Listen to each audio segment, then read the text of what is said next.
Chapter 11. The Emergence of the Treasure Tower.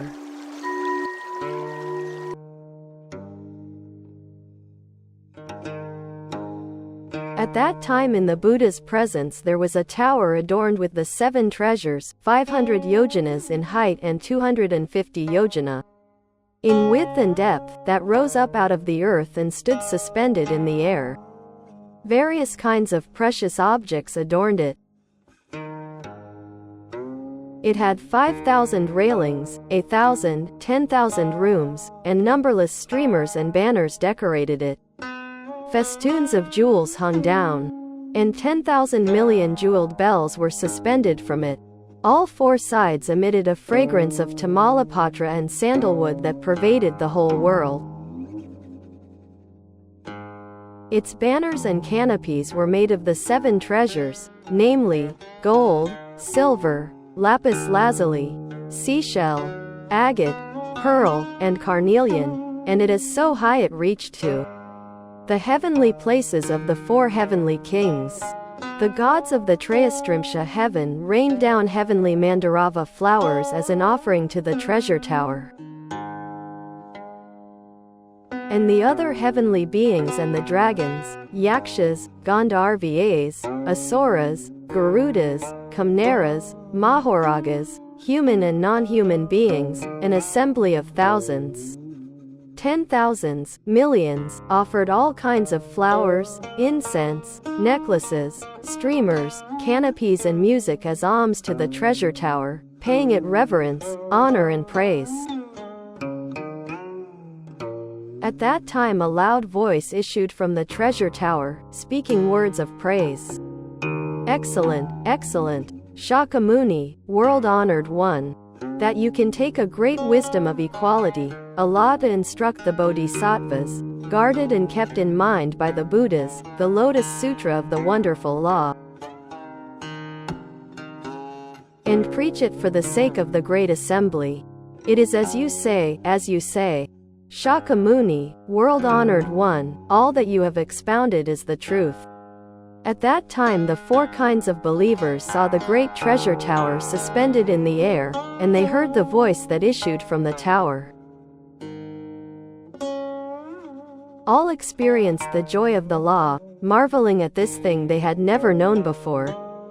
They rose from their seats, pressed their palms together in reverence, and then retired to one side. At that time there was a bodhisattva and mahasattva named Great Joy of Preaching, who understood the doubts that were in the minds of the heavenly and human beings, asuras and other beings of all the world. He said to the Buddha, "World-honored one, for what reason has this treasure tower risen up out of the earth? And why does this voice issue from its midst?" At that time the Buddha said, "Bodhisattva, great joy of preaching, in the treasure tower is the complete body of a thus come one. Long ago, an immeasurable 1,000, 10,000 million of asamkayas of worlds to the east, in a land called Treasure Purity, there was a Buddha named Many Treasures. When this Buddha was originally carrying out the Bodhisattva way, he made a great vow, saying, 'If after I have become a Buddha and entered extinction, in the lands in the 10 directions there is any place where the Lotus Sutra is preached, then my funerary tower, in order that I may listen to the sutra, will come forth and appear in that spot to testify to the sutra and praise its excellence.' When that Buddha had finished carrying out the Buddha way, and was on the point of passing into extinction, in the midst of the great assembly of heavenly and human beings he said to the monks, 'After I have passed into extinction, if there are those who wish to offer alms to my complete body, then they should erect a great tower.'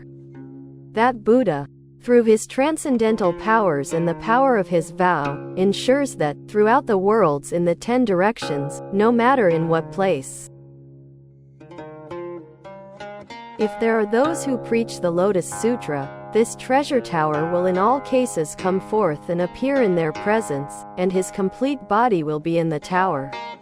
speaking words of praise and saying, "Excellent, excellent. Great joy of preaching, now this tower of the thus come one many treasures." Because it heard the preaching of the Lotus Sutra, has come forth out of the ground and speaks words of praise, saying, "Excellent, excellent."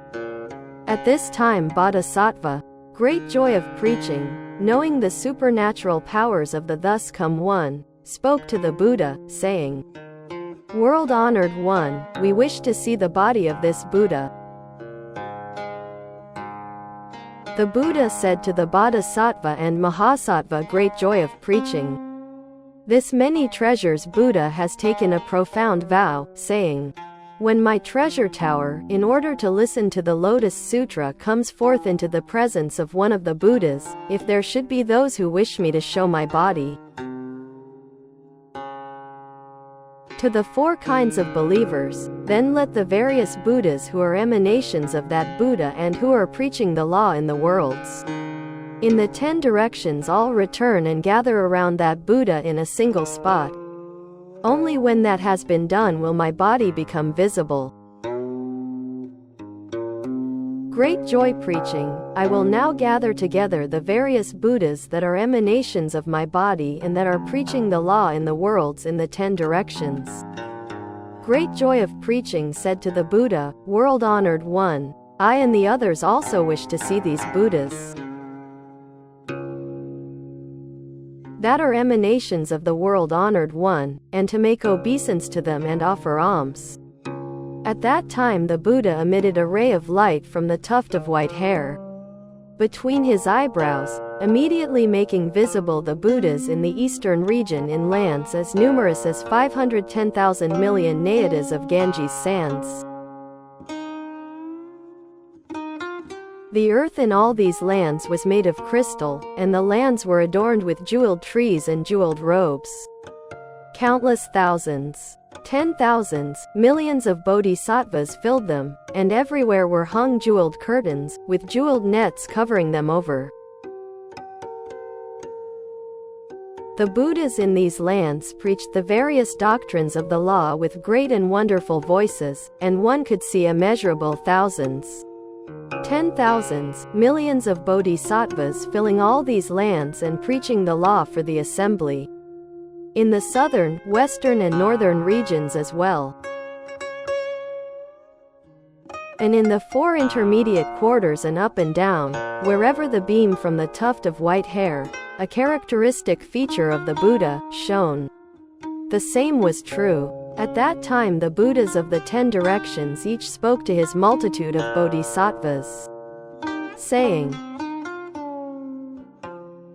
"Good men, now I must go to the Saha world, to the place where Shakyamuni Buddha is, and also offer alms to the treasure tower of many treasures. Thus come one." The Saha world thereupon immediately changed into a place of cleanness and purity. The ground was made of lapis lazuli, jeweled trees adorned it,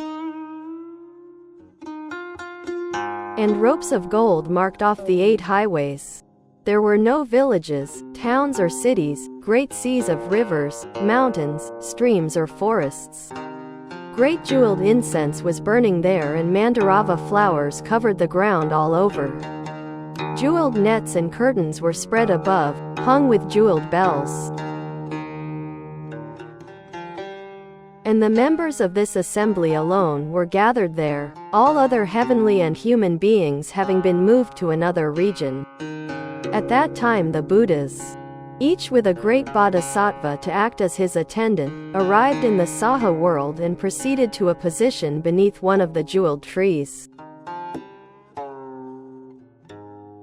Each of these jeweled trees was 500 yojanas high and adorned with branches, leaves, flowers and fruit in due proportion. Under all the jeweled trees were lion seats 5 yojanas in height, and these too were decorated with large jewels. At that time each of the Buddhas took one of these seats, seating himself in cross-legged position. In this way the seats were filled throughout the 1,000 million-fold world, but still there was no end even to the emanations of Shakyamuni Buddha arriving from merely one direction. At that time Shakyamuni Buddha, wishing to provide space for all the Buddhas that were emanations of his body, in addition transformed 210,000 million nayadas of lands in each of the 8 directions, making them all clean and pure and without hells, hungry spirits, beasts or asuras. He also moved all their heavenly and human beings to another region. The ground in these lands that he had transformed was also made of lapis lazuli, jeweled trees adorned them. Each tree 500 yojanas high and adorned with branches, leaves, flowers and fruit in due proportion. There were jeweled lion seats under all the trees, 5 yojanas in height and ornamented with various kinds of treasures. These lands too were without great seas or rivers, or any kingly ranges of mountains such as the Muchilinda Mountains, Mahamuchilinda Mountains, Iron Encircling Mountains, Great Iron Encircling Mountains, or Mount Sumeru. The whole area comprised a single Buddha land, a jeweled region level and smooth. Curtains crisscrossed with festoons of jewels were spread everywhere, banners and canopies hung down, great jeweled incense burned, and heavenly jeweled flowers covered the ground all around. Shakyamuni Buddha, in order to provide seats for all the Buddhas that were arriving, once more transformed 210,000 million nayadas of lands in each of the 8 directions, making them all clean and pure and without hells, hungry spirits, beasts or asuras. He also moved all the heavenly and human beings to another region. The ground in these lands that he had transformed was likewise made of lapis lazuli. Jeweled trees adorned the lands, each tree 500 yojanas in height and adorned with branches, leaves, flowers and fruit in due proportion. There were jeweled lion seats under all the trees, 5 yojanas in height and ornamented with great jewels. These lands too were without great seas or rivers, or any kingly ranges such as the Muchilinda Mountains, Great Mahamuchilinda Mountains, Iron Encircling Mountains, Great Iron Encircling Mountains, or Mount Sumeru. The whole area comprising a single Buddha land, a jeweled region level and smooth. Curtains crisscrossed with festoons of jewels were spread everywhere. Banners and canopies hung down, great jeweled incense burned, and heavenly jeweled flowers covered the ground all around. At that time the emanations of Shakyamuni Buddha from the eastern region, Buddhas in lands equal in number to hundreds, thousands, 10,000s, millions of nayadas of Ganges sands, each preaching the law, had assembled there. And bit by bit the Buddhas from the 10 directions all came and assembled in this way and were seated in the 8 directions. At this time each of the directions was filled with Buddhas, thus come ones, in 410,000 million nayadas of lands. At that time the Buddhas, each seated on a lion seat under one of the jeweled trees, all dispatched their attendants to go and greet Shakyamuni Buddha. Each Buddha presented his attendant with a handful of jeweled flowers and said, "Good man, you must go to Mount Gridhakuta to the place where Shakyamuni Buddha is and speak to him as I instruct you. Say, are your illnesses few, and your worries few? In spirit and vigor are you well and happy? And are the bodhisattvas and voice-hearers all well and at peace? Then take these jeweled flowers and scatter them over the Buddha as an offering, and say, the Buddha so and so would like to participate in the opening of this treasure tower." All the Buddhas dispatched their attendants to speak in this manner. At that time Shakyamuni Buddha saw the Buddhas that were his emanations all assembled, each sitting on a lion seat, and heard all these Buddhas say that they wished to participate in the opening of the treasure tower. Immediately he rose from his seat and stationed himself in mid-air. All the 4 kinds of believers likewise stood up, pressed their palms together and gazed at the Buddha with a single mind. Shakyamuni Buddha with the fingers of his right hand then opened the door of the Tower of 7 Treasures. A loud sound issued from it, like the sound of a lock and crossbar being removed from a great city gate, and at once all the members of the assembly caught sight of many treasures thus come one seated on a lion seat inside the treasure tower, his body whole and unimpaired, sitting as thought engaged in meditation.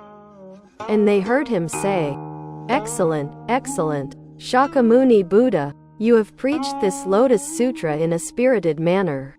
I have come here in order that I may hear this sutra."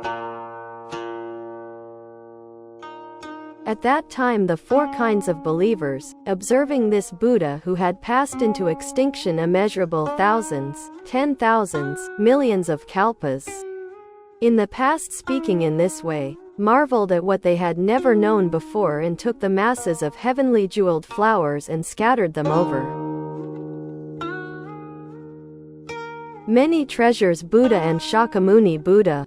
At that time many treasures Buddha offered half of his seat in the treasure tower to Shakyamuni Buddha, saying, "Shakyamuni Buddha, sit here." Shakyamuni Buddha at once entered the tower and took half of the seat, seating himself in cross-legged position. At that time the members of the great assembly, seeing the 2 thus come ones seated cross-legged on the lion seat in the Tower of 7 Treasures, all thought to themselves, "These Buddhas are seated high up and far away. If only the thus come ones would employ their transcendental powers to enable all of us to join them there in the air." Immediately Shakyamuni Buddha used his transcendental powers to lift the members of the great assembly up into the air. And in a loud voice he addressed all the 4 kinds of believers, saying, "Who is capable of broadly preaching the Lotus Sutra of the wonderful law in this Saha world? Now is the time to do so, for before long the thus come one will enter nirvana." The Buddha wishes to entrust this Lotus Sutra of the wonderful law to someone so that it may be preserved. At that time the world-honored one, wishing to state his meaning once more, spoke in verse form, saying, "This holy Lord, this world-honored one, though he passed into extinction long ago, still seats himself in the treasure tower, coming here for the sake of the law. You people, why then do you not also strive for the sake of the law? This Buddha passed into extinction an endless number of kalpas ago. But in many places he comes to listen to the law because such opportunities are hard to encounter. This Buddha originally made a vow, saying, 'After I have passed into extinction, wherever I may go, in whatever place, my constant aim will be to hear the law.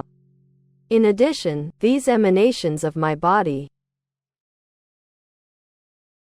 Buddhas in immeasurable numbers like Ganges sands, have come, desiring to hear the law, and so they may see many treasures thus come one who has passed into extinction.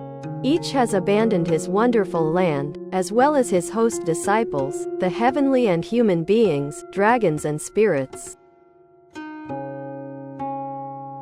and all the offerings they give him, and has come to this place on purpose to make certain the law will long endure.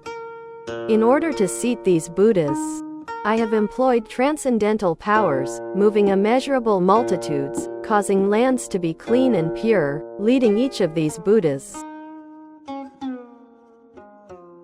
to the foot of a jeweled tree, adorned as lotus blossoms adorn a clear cool pond. Beneath these jeweled trees are lion seats, and the Buddhas seat themselves on them, adorning them with their brilliance like a huge torch burning in the darkness of the night. A wonderful incense exudes from their bodies. pervading the lands in the 10 directions. Living beings are wrapped in the aroma, unable to restrain their joy, as though a great wind were tossing the branches of small trees. Through this expedient means they make certain that the law will long endure. So I say to the great assembly, after I have passed into extinction, who can guard and uphold, read and recite this sutra? Now in the presence of the Buddha let him come forward and speak his vow. This many treasures Buddha, though he passed into extinction long ago, because of his great vow roars the lion's roar. Many treasures thus come one, I myself. And these emanation Buddhas who have gathered there, surely know this is our aim. You sons of the Buddha, who can guard the law, let him make a great vow, to ensure that it will long endure.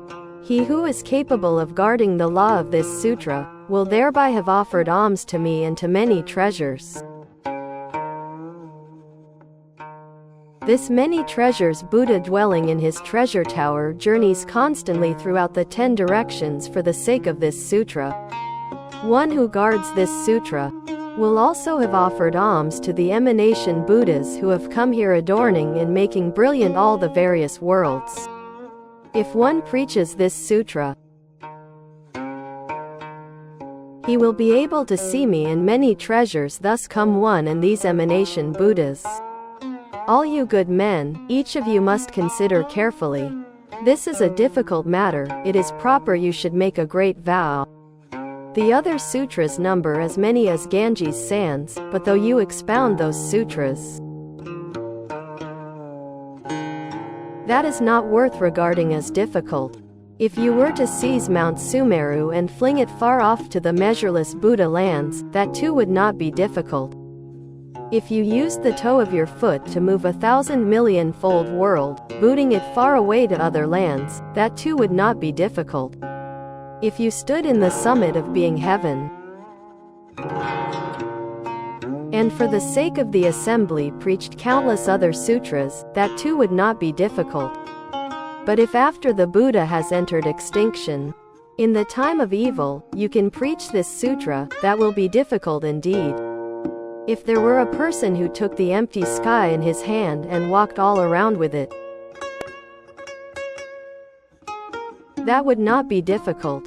But if after I have passed into extinction one can write out and embrace this sutra and cause others to write it out, that will be difficult indeed. If one took the great earth, placed it on his toenail, and ascended with it to the Brahma heaven, that would not be difficult. But if after the Buddha has passed into extinction, in the time of evil, one can even for a little while read this sutra, that will be difficult indeed. If, when the fires come at the end of the kalpa, one can load dry grass on his back and enter the fire without being burned, that would not be difficult. But after I have passed into extinction, if one can embrace this sutra and expound it to even one person, that will be difficult indeed. If one were to embrace this storehouse of 84,000 doctrines, the 12 divisions of the sutras, and expound it to others, causing listeners to acquire the 6 transcendental powers, though one could do that, that would not be difficult. But after I have entered extinction, if one can listen to and accept this sutra and ask about its meaning, that will be difficult indeed. If a person expounds the law, allowing thousands, 10,000s, millions, a measurable number of living beings equal to Ganges sands to become arhats, endowed with the 6 transcendental powers, though one might confer such benefits, that would not be difficult. But after I have entered extinction, if one can honor and embrace a sutra such as this one, that will be difficult indeed.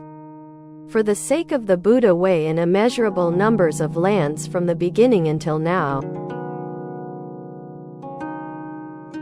I have widely preached many sutras, and among them this sutra is foremost. If one can uphold this, he will be upholding the Buddha's body.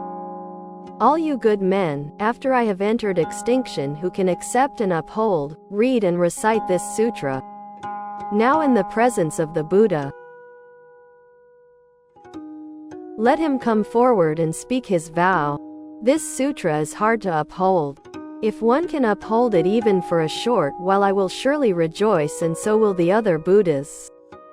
A person who can do this wins the admiration of the Buddhas. This is what is meant by valor. This is what is meant by diligence. This is what is called observing the precepts and practicing duttha. This way one will quickly attain the unsurpassed Buddha way. And if in future existences one can read and uphold this sutra, he will be a true son of the Buddha, dwelling in a land spotless and good. If after the Buddha has passed into extinction, one can understand the meaning of this sutra, he will be the eyes of the world for heavenly and human beings. If in that fearful age one can preach this sutra for even a moment, he will deserve to receive alms from all heavenly and human beings.